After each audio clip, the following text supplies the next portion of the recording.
So it's that time of the month again. We have one season that is ending and we have another one encroaching upon us. So it is time for me to make my monthly video, kind of talk through what my thoughts on the previous season were, what's the current state of my collection, on what level am I, how many keys do I have, how many tokens do I have burning a hole in my pocket, and then on top of it, we're actually going to go through the coming spotlight caches, and I'm going to be talking about which ones I'm personally going to be buying, using what resource, and how I'm going to fit them into kind of decks that I want to play. Major disclaimer that I always like to say is that this is just my opinion. I do not consider myself an extremely highly competitive analytical player, which is why I don't necessarily like giving star ratings to cards. I more talk through, would I play this card, how would I play it, and whether I'm actually going to chase after it. And everyone's collection is different, everyone's playstyle is different, the decks that you want to find cards for is probably a lot different than mine, so I don't necessarily like telling people this is the card you need to get. And so that is just my approach to this. I hope you guys enjoy it. Let's dive in there and let's talk through what my thoughts on January were. I'm gonna be honest, I thought January was an absolutely great month in Marvel Snap. We did have a couple of speed bumps along the way, that is definitely true. We had an outage here in the United States for a couple of days, but honestly, the people whose fault that is not going to care that we're upset at them, and that is the unfortunate truth to it. Second Dinner, I feel like, handled it way above and beyond what any of us ever expected to, and also gave us one of the biggest compensations I think we're ever going to see in this game. So the fact that all of that happened, I think that was an additive to the month, because A, they handled it great, and it kind of shows, you know, the new age of Marvel Snap and how things are going to be moving forward, which, you know, gives us a lot of optimism, a lot of hope for the future of the game. I also think we had some great spotlight caches this month. I mean, we started off strong with Victoria Hand and also Iron Patriot that week as well in the season pass, which brought a lot of new life to card generation, which me personally was an archetype that I wanted to see kind of thrive again. Again, I don't even know if it ever really thrived. It hasn't for as long as I've played. but I really love Victoria Hand. I really enjoy what she kind of brought to that archetype. And then also, you know, we followed that up with Moonstone, who kind of even added to that package as well, amongst other things, which I think that Moonstone's kind of in a place right now where she's not like a you have to have this card, but I have a feeling that she is going to grow into a, you know, exceptionally good card in the future, mainly because there's going to be some 1, 2, or 3 ongoing card that comes out in the future that is going to make her absolutely busted. So I kind of envision she's going to age like a fine wine, but you don't necessarily need to have her right now. We also, the next one is Bullseye, which I don't think anyone really truly anticipated how Bullseye was going to impact meta, or even how he was going to function in his decks. I think when he initially came out, most people were looking at the affliction and the negative damage he was going to do to your opponent, and not necessarily the, I guess, card discard, the discard generation that he was capable of in, you know, boosting up things like Collector and Meek and Morbius, and kind of like that powerhouse and those numbers he was going to bring essentially for having a second MODOK. So he was a very interesting card. I think he was extremely impactful and brought to a completely new playstyle of how to play discard. And I think just the tail end of all of them is Ares, who by no means is a bad card. And I mean, if Ares is the worst card of the month, that's a pretty good month. I'm still on the fence of Ares. I have not fully committed one way or the other. I was actually in the beginning of the week being like, I'm not going to get him. But I think there are a few cards coming out in February, March, and I'll talk about those once we get there. That's kind of really pushed me towards maybe I should grab him for my collection. Mainly because I think there's a few cards coming out that's going to go into that starter package that could potentially make it stronger than it already is. But we can kind of talk about that once we get to those spotlight weeks. So overall, I think that January was a fantastic month. I hope you guys did as well. Let me know down in the comments, what was your thoughts? I mean, the big thing is that I feel like that we're leaving January with a pretty diverse and good meta. Yes, we do have some Clog out there. Yes, we do have some Mill out there. But for the most part, it's not completely overbearing, though Mill is towing that line. It's definitely towing that line. But there's a ton of different decks that you can play that feel competitive. So I think overall it was a good month. Let me know down in the comments what your thoughts on it were, and then let's dive in there and let's look at the state of my collection. I hit collection level 7,330 I am currently missing 41 Series 4 and 5 cards, which is kind of wild. That number does not seem to be getting any smaller. And I'm just weirdly, and I know you guys are going to call me a hoarder, I am laying on a pile of resources currently. So I had a really good month in January when it comes to keys. I 1-keyed Victoria Hand. I 2-keyed Moonstone. I got her and Jeff, which is really exciting to finally add Jeff to my collection. And then on Bullseye, I actually did end up 4-keying that week. But I think the thing is that I didn't really spend a whole lot of keys in December either. So I think I just kind of have been accumulating them. And so now I'm sitting on 14, which isn't necessarily a bad thing, but I'm also looking at February, and we can kind of talk about that once we get there. I don't think I'm gonna be spending a lot of keys in February either, so they're just gonna keep piling up. So hopefully I can find an excuse in March to just blow all these keys. Now the weird thing is, and this is where I'm just like, oh my god, okay, I have a problem, is I'm sitting on 28,000 tokens. That is correct. 28,000 tokens, 3,000 or 2,000 more, and I could get myself 5 Series 5 cards. And it's just, I've been hoarding them. I have not spent any I bought Sage, and I have not spent tokens outside of possibly Sage, Doctor Doom, and Null. So I bought 3 cards with tokens the entire time that I played this game. So I guess I've just been accumulating them by getting, you know, the gold bundles through season pass, through the season rewards and all that. I haven't actually bought any money bundles to give me tokens, which is interesting how I've managed to get 28,000. Getting the 6,200 from the compensation definitely does help.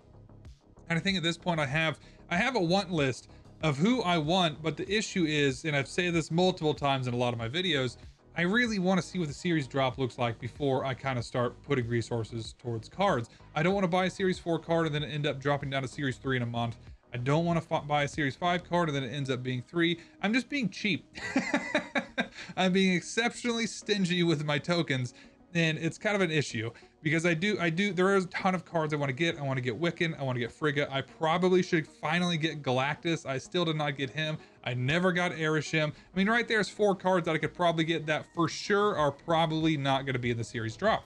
So I think I just need to kind of pull the trigger on that. I do have one pinned currently, and I haven't actually pulled the trigger on him because A, I jokingly tell everyone I hate him, and B, I don't know if he would drop or not, and that's Alioth. I can see Alioth not dropping. I don't know. I can see him not dropping. But either way, that's the state of my collection, is that I am resource flushed right now, which is kind of a, you know, it's kind of a nice thing. But I definitely am in a position now where I need to start spending these resources to get cards so that I can play a variety of different decks, because there are a bunch of meta decks out there that I'm like, I ain't got none of those. And I think a lot of you can relate to that. So, okay, that's my collection. Let's jump in there. Let's start looking. Actually, let's hop in there and look at the season pass card first. Okay, the season pass card of the month is Sam Wilson, Captain America. He is a 2/3. At game start, add Cap's shield to a random location. Ongoing, you can move Cap's shield. Cap's shield is a 1/1. Ongoing, this can't be destroyed. Give your Cap +2 power when this moves to Cap's location. I really, honestly, am really excited about this card. I'm really excited because he interacts directly with the standard Captain America. I'm also really curious how this is going to impact with Moonstone, on whether I have Moonstone in the lane with Sam Wilson or Captain America, and I bounce the shield in. Does it then give +4? Or how's that interaction going to work? I'm very curious on how that is actually, you know, going to interact, because it seems like, honestly, really, really good. And on top of it, you know, Spectrum just got buffed as well. I'm really excited to play around with Sam Wilson. I think he's going to be a very interesting card, and I really, honestly, I'm super excited for him to come out so that we can kind of start playing around with him, because I think he's going to be adding a lot to essentially the current ongoing decks that they need. I think he's kind of not necessarily going to be as strong as Victoria Hand was for the card gen, but I think he's just going to be another thing to really kind of boost the power of the ongoing decks, and I'm really, really excited to see how that works out, especially if you incorporate things like Kraven. And that shield is just bouncing forth, and every time that it enters into a lane, it's given, you know, +2 to one of the Captain Americas. And then I think, what is it, +2 to Kraven, +1, whatever it is, he's getting that buff as well. So I think I'm very, very interested in kind of how this card is going to play out. I'm also very interested because we have got a little bit in the leaks. Is it April? I think the April season pass, spoiler alert, is What If. So I'm really, really hoping that we are actually, in fact, going to get another Captain America of a Captain Carter in that season as well. And it's like, well, does that impact her as well? So I could have a Sam Wilson in one lane, a Captain America in another, and then a Peggy Carter with one of them that's also getting the buff. I don't know. I'm just speculating. I have no idea if that's how it's going to work out. But it's interesting to think about. Interesting to think about. So I think overall I'm excited to get Sam Wilson to play around with him. I think he is actually probably my number two card that I'm most excited about in the month of February. And either way, let's hop in there and let's check out the spotlight caches. Okay, for the first week, we got February 4th through February 11th. We've got Joaquin Torres, Falcon 2, being joined by Makari and Namora. Joaquin is a 3/4. Ongoing, the on-reveal abilities of your one-cost cards here happen twice. I'm really curious how he's going to pan out. To me, he just looks like a worse Wong. He just does. He's one cost. I mean, he's cost one less, and he's got what, 2 more power. Wong a 4/2. And I'm just kind of curious what decks he's really going to be impactful in. I mean, there's the dump decks with like Black Swan. There's Bounce. There's a lot of interesting decks out there, but I'm like, does he really add enough to actually make them useful? I mean, there's things like, throwing Hood out there and getting 2 demons is really good. I mean, the one that is just kind of popping in my head that it just sounds terrible is Iceman. I'm gonna hate when someone's dropping Iceman on this guy and he's pinging 2 of my cards for +1. So I think there is kind of a place for him. It's not necessarily a card that I'm really that interested in, but I think he's gonna be one that's probably going to be extremely frustrating to play against in the right package. I think definitely in the right package, this guy could be extremely annoying. But it's also, we're gonna see if he's too slow, if he is just a worse Wong. But overall, he's not a card that I necessarily feel like that I need to get. On top of it, Makari Namora, I personally already have Namora, and Makari, his popping up recently in Silver Surfer, and I'm like, that is kind of tempting, but I'm probably gonna pass because I don't necessarily want Joaquin, and I already have Namora, so it's not necessarily a week that I'm really that interested in. Namora did get a buff herself. She is a very interesting card to play around with. I thought that initially when I first got her, I was going to be excited for her, but she's just she's limited in such a way that I'm really not a big fan of her. I think primarily because she is also a very scripted deck, but I think that she's played such a low amount that people are generally surprised when Namora pops out. And I think that is her saving grace, is she's not a popular card. So even though I'm sitting there being like, well, okay, they have, 1 card in each lane and they're stacking some stuff over here, every time I see Namora, I'm like, oh, I'm dumb. very, very clearly Namora. But she is a fun card and very interesting if you kind of enjoy that style of play. But overall, unfortunately, I think I'm going to be passing on the cards in week 1. And let's move on from there. All right, we got the second week. We got February 11th through February 18th. We have the mustache himself, Thaddeus Ross, being joined by Nebula and Blink. Thaddeus Ross is a 2/2. When your opponent ends a turn with unspent energy, draw a card with 10 or more power. I honestly really kind of want this card. I know a lot of people are saying that he's, they're not really impressed by. He's draw. Draw's never a bad thing. And for me, you could throw down, anything. You could throw down a Zabu on turn 1. You could throw down Thaddeus Ross on turn 2, which I'm speaking specifically in a Surtur deck. Zabu, Thaddeus Ross. If you don't have Surtur on turn 3 and they didn't play anything on turn 2, or they only played like a 1-cost card, you're guaranteed to get a 3-cost 10-power card out there. Or you throw down Surtur, and then assuming on 2 or 3 they didn't use all their energy, you potentially are guaranteed to get another card to play into 4, and you just ramp from there. The interesting thing is, and I think his downside, is that Wiccan is a very prevalent card in the meta. So with Wiccan out there, it really kind of pushes him down a lot because everybody's going to have so many ways to use all their energy. But I think in a meta that Wiccan is not there and people are, skipping turn 2 occasionally, or, not using all their energy every turn, I think he honestly is going to be really strong. I mean, he essentially is thinning your deck. He's drawing a card that's never a bad thing. And I think he's just one of those cards that's going to make Surtur just a little bit better, which is my concern with, like, do I want Ares? Because it seems like there's just a bunch of cards over the next couple of months that just make Surtur a little bit better. And that just kind of adds up. So we'll see. I think the unfortunate thing for Thaddeus Ross when it comes to me personally is that he's joined by Nebula and Blink, which I have both of them. Nebula, I think, is a fantastic one cost. She's definitely, personally for me, in my top 3. I really do enjoy Nebula, and if I just need a one cost card to throw into a deck, if I don't pick Nico, it's generally Nebula. I really like her. I think that she's overlooked a lot of the times on how good of a one cost that she actually is. And I think that people usually like go in the direction of Silver Sable over her, but I actually probably prefer Nebula. Blink, on the other hand, I think is an extremely overlooked card all the time. I think she has a super strong ability. I really, really like her when I actually find decks to throw her into. I think she's a very interesting card, and I think she honestly is a great card to add to anybody's collection, especially if you like playing Hela, or you like playing, I don't know, anything like probably Doom 2099 would be a fantastic deck to throw Blink into. I just got blinked into Galactus the other day and I was like, okay, that's a little wild. Did not see that coming.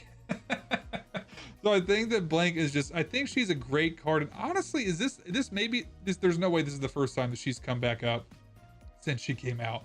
I don't know. I need to look into that. But I think that she is a really, really good card, and I don't think that anyone that actually ends up getting her would regret it. But overall, I'll probably end up getting Thaddeus with tokens on this week, just because I do think that he's going to be a very interesting card. But yeah, that's week 2. Moving on to week 3, we've got February 18th through February 25th. We've got my boy Redwing being joined by Baron Zemo and Loki. Redwing is the first time this moves, add a card from your hand to the old location, and I just think that he sounds super strong. I do. I think that he's gonna be so strong. I mean, because essentially it's targeted, because you could place him and then make sure that, you know, whatever you're pulling out there is not filling up a lane. It's not random. It's not he moves and it goes to a random location. So it really helps that it's targeted. And there's just so many decks out there that are not combo oriented that you have to play in a specific order. Like negative, yeah, this is not going to do great negative. But any deck that you just want to play bodies on the board, I think Redwing is going to be absolutely broken. I mean, for me, even thinking stuff like Surtur, I keep talking about Surtur, but if you move him on turn 6, you don't care what he pulls out. Or you can do it in a dump deck, the Black Swan ones, where you're playing Black Swan, getting a bunch of ones out there. You got Moon Girl to get the free She-Hulk, and then maybe you Redwing to pull Infinite out because you emptied your hand. I think there's a lot of opportunity here for Redwing, especially if you do save him. Say you save him for the last turn on turn 6, you play out the cards you want to, and then you move him to pull just extra power from your hand onto the board. I think he's going to be really good. I do. I think he's going to be really strong. I'm looking forward to it. I'm really excited to pick him up to play around with him. So really, really excited for Redwing. On top of it, the cards that he's being joined by, Baron Zemo and Loki, I do not have either of them. I know that Loki is not really in a great place right now, but he's still a card that I want to add to my collection. And then Baron Zemo is like one of the really important cards in Mill that I do not have. I'm like missing all of the really good cards in Mill. I don't have Guardian. I don't have Baron Zemo. I don't have Fenris. Once again, this is going back to me having so many resources because I haven't been getting cards. But I can't even be part of the problem this month with Mill being super strong because I don't have any of the cards. It's like bounce to me, is I didn't get one of them. And so I'm like, I don't have any bounce cards. I'm not going to start with this one. But I do want Baron Zemo. I do want Loki. So this week I'm going in like 4 keys. I mean, honestly, if I get these 3, I'll probably just spend the 4th one on the random one, which is for shits and giggles at this point in my career. But I'm really, really excited for week 3. All right, week 4, we got February 25th through March 4th. We've got Diamondback being joined by Nimrod and Phoenix Force. Diamondback is a 3/3 ongoing. Enemy cards here afflicted with negative power have an additional -2 power. I'm gonna be honest here, I have 0, and I mean 0 experience with affliction. So for me, I mean, I think that she's going to be really good, especially, you pop her out on turn 3. But I mean, if you play her out on turn 3, everyone knows what's coming, So I mean, it's one of those things, you see her, you're going to retreat because you're like, I don't have Luke Cage. I'm not dealing with that. I mean, you could play her out on turn 3 and then Hazmat on turn 6, and then everyone there gets -3 power. Or you could pair her up with like US Agent, would be an extremely interesting card. It's US Agent, right? Yeah. He's the one that does 4, 5, and 6. But I mean, you can also pair her with Man Thing if you have Luke Cage yourself.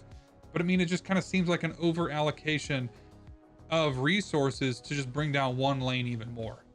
So I'm really curious to see how she's going to play out. I think it's more of, you know, maybe like a Hazmat Surfer situation where you throw out Hazmat on Wong, you get everything 2, you throw out Diamondback as well, and it drops everything down 4. So I think she's gonna be a very frustrating card. I'm definitely just locking Luke Cage into every single one of my decks that week for sure. But like I said, I don't have a lot of experience with Affliction. So for me personally, I don't know if I'm going to be picking her up or not. I don't have the base form of Nimrod, which, you know, is what it is, because I did pick up that gold bundle this month, which I'm, you know, really excited about. And then I also don't have Phoenix Force. So it actually would be a very interesting week for me to use my keys on. And Affliction is something that I have thought about dabbling in. So maybe it is the card that I kind of pick up and kind of start building up that Affliction collection. And I probably could very easily throw together a Hazmat Surfer deck together with Diamondback, even though I don't have, you know, US Agent, Man Thing, or Ajax, which are probably the 3 fundamental cards you need to play Affliction. But we'll see. I think this is one of the ones that I'm probably just going to kind of wait and feel it out to see how things turn out. But I'm definitely intrigued. This one is one where I'm like, I kind of want to see what she actually does. And honestly, if they make changes to Luke Cage, it makes it a little bit more appealing. But I think especially with this card coming out, I don't know if they will make changes to Luke Cage, because that would probably be exceptionally strong. But either way, that is the spotlights for the month. Let's do a quick rundown of what my game plan is.